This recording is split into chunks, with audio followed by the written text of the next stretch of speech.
Hello students, welcome to the channel Maths Arena. As you all know, we have completed exercise 1.5. Now let's start exercise 1.6. Question number first. Find. तो जैसा कि आप questions देख रहे हैं, आपको कुछ वैल्यू को फाइंड करना है. ये हमारे एक्सपोनेंट की फॉर्म में है. ठीक है, तो बहुत सिंपल है. अगर कोई क्वेश्चन हमारा इस तरीके से एक्सपोनेंट की फॉर्म में होता है तो सबसे पहला हमारा ये रूल होता है कि जो भी वैल्यू आपको एज अ बेस गिवन हो उसे आप क्या करेंगे, उसके आप प्राइम फैक्टर कर लेंगे. ठीक है, तो सबसे पहला हमारा रूल ये होता है कि जो भी वैल्यू हमारी एज अ बेस गिवन हो उसका हम प्राइम फैक्टर कर लेंगे. स्मॉलेस्ट, तो 64 का अगर हम प्राइम फैक्टर करें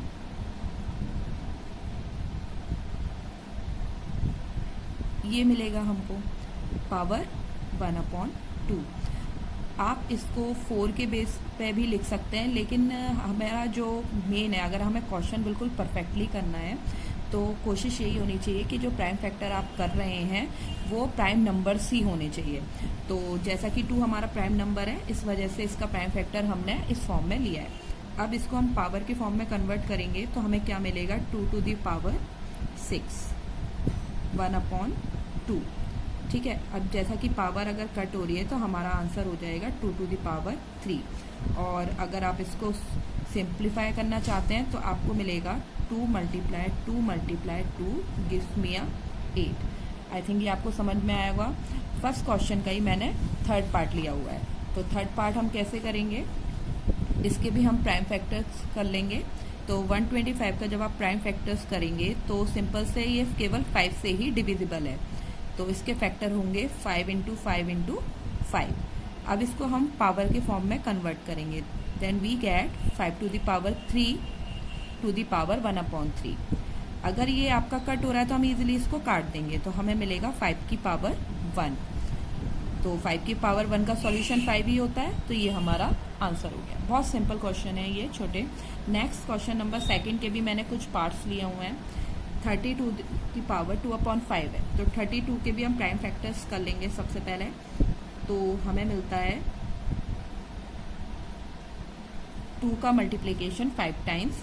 ठीक है, अब उसके बाद इसको हम पावर फॉर्म में कन्वर्ट करेंगे तो हमें मिलेगा 2 की पावर 5. अब इसको हमने कट कर दिया पावर से पावर, तो जो आंसर मिलता है हमें 2 to the power 2. सम जो बुक्स होती हैं उसमें कभी कभी होता है कि जो क्वेश्चन है वो पावर फॉर्म में ही छोड़ देते हैं, कभी कभी होता है उसको पूरा सिंप्लीफाई करते हैं. ठीक है, तो आप जैसा भी क्वेश्चन को अगर आप छोड़ना चाहें वो आपकी चॉइस है. नेक्स्ट मैंने इसी क्वेश्चन का फोर्थ पार्ट लिया हुआ है. 125 to the power -1/3. 125 के अभी हमने प्राइम फैक्टर्स किए थे -1/3. तो आई थिंक आप लोगों को प्राइम फैक्टर्स तो आते ही होंगे, क्योंकि LCM बेस्ड कहा जाता है इसको सिंपली. तो हम LCM बचपन से ही पढ़ते आ रहे हैं, तो हम लोगों को ये ईजिली आते ही हैं. ठीक है, तो अब इसको हम लिख सकते हैं 5 to the power 3 -1/3. 3 से 3 कैंसिल हो गया तो हमें मिलता है 5 to the power -1. अच्छा, इस क्वेश्चन में हमें ये ध्यान रखना है कि मोस्ट ऑफ द क्वेश्चंस जो होता है वो कभी नेगेटिव पावर्स में हम छोड़ नहीं सकते. तो इसको पॉजिटिव करने के लिए अगर जब भी आपको किसी भी एक्सपोनेंट को पॉजिटिव करना होता है तो उसका हम रेसिप्रोकल कर देते हैं उस डिजिट का रेसिप्रोकल करने से क्या होता है कि वो एक्सपोनेंट जो है अपना साइन डिफरेंट साइन में कन्वर्ट हो जाती है. जैसे कि इसके नीचे अगर मैं मानूँ तो कोई वैल्यू नहीं है तो हम 1 कंसीडर कर सकते हैं, और इसका जैसे ही आप इसको रेसिप्रोकल करेंगे तो 1 ऊपर 5 नीचे. ठीक है, तो इसकी पावर नेगेटिव से पॉजिटिव में कन्वर्ट हो जाती है. अगर मान लीजिए कि आप नीचे से ऊपर की तरफ पावर को शिफ्ट करते हैं तब भी उसका साइन चेंज हो जाता है. माइनस से प्लस हो जाएगा, प्लस से माइनस हो जाएगा. तो ये हमारे एक्सपोनेंट के सिंपली क्वेश्चंस हैं जो कि प्राइम फैक्टर्स पर बेस हैं. ठीक है, नेक्स्ट क्वेश्चन नंबर हम थर्ड पे चलते हैं. तो क्वेश्चन नंबर थर्ड को आगे करने से पहले we have to learn some exponent rules, तभी हम इन क्वेश्चंस को कर पाएंगे. तो रूल्स क्या हैं हमारे एक्सपोनेंट्स के? रूल्स हैं हमारे कि अगर हमारा बेस सेम हो तो हमारा क्या होता है, पावर जो है मल्टीप्लिकेशन में प्लस हो जाती है. ठीक है, और बेस सेम हो लेकिन मल्टीप्लाई की जगह अगर हमारा डिवाइड का साइन आ रहा हो तो पावर जो है सब्ट्रैक्ट हो जाती है। अगर पावर के ऊपर एक और पावर आ जाए तब उन पावर्स का आपस में मल्टीप्लिकेशन हो जाता है।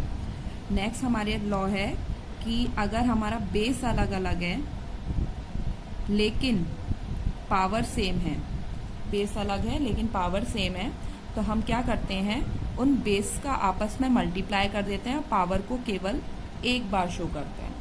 और लास्ट लॉ है कि किसी भी इंटीजर की पावर अगर 0 हो तो उसकी वैल्यू क्या होती है, 1 होती है। तो इस तरीके से ये हमारे 5 एक्सपोनेंट्स रूल होते हैं जो हमने पहले भी पढ़े हैं, और इन क्वेश्चंस को करने से पहले इनका एक क्विक रिवीजन लेना ज़रूरी था। तो जैसा कि क्वेश्चन नंबर सिंप्लीफाई का क्वेश्चन नंबर फर्स्ट है हमारा, कि इसमें हम देख रहे हैं बेस जो है वो सेम है, साइन कोई नहीं है, बीच में मल्टीप्लिकेशन माना जाता है। तो जब सेम बेस हो और पावर अलग हो तो मल्टीप्लिकेशन के केस में, जैसा कि मैंने आपको रूल्स में बताया था, हम पावर्स को क्या करते हैं, ऐड कर देते हैं।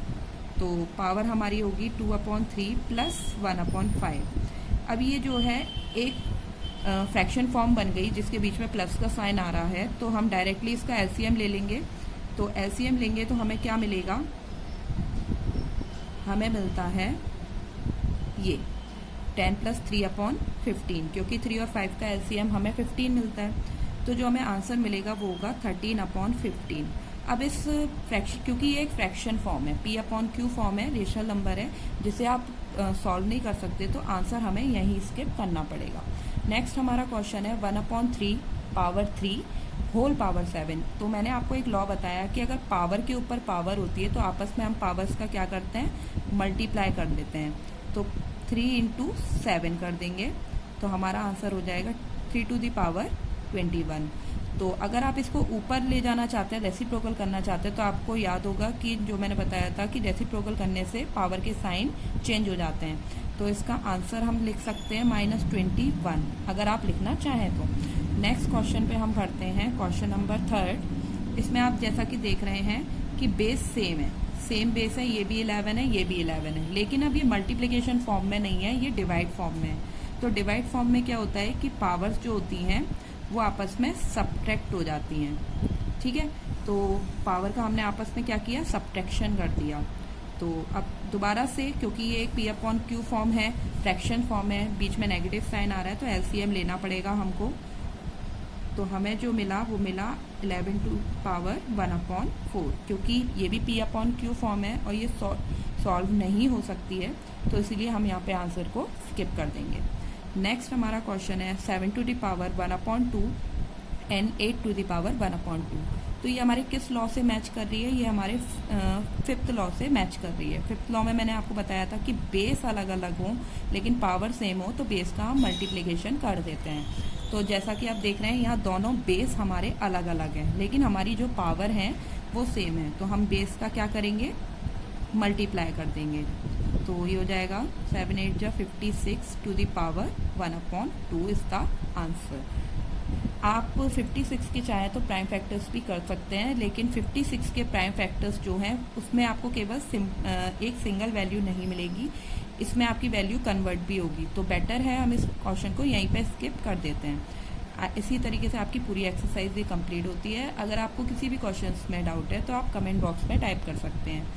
तो इस तरीके से हमारा ये चैप्टर कंप्लीट होता है। आप प्लीज़ हमारे साथ जुड़े रहिए और नेक्स्ट चैप्टर हम जल्दी स्टार्ट करेंगे नेक्स्ट वीडियो में। Thank you and keep watching maths arena.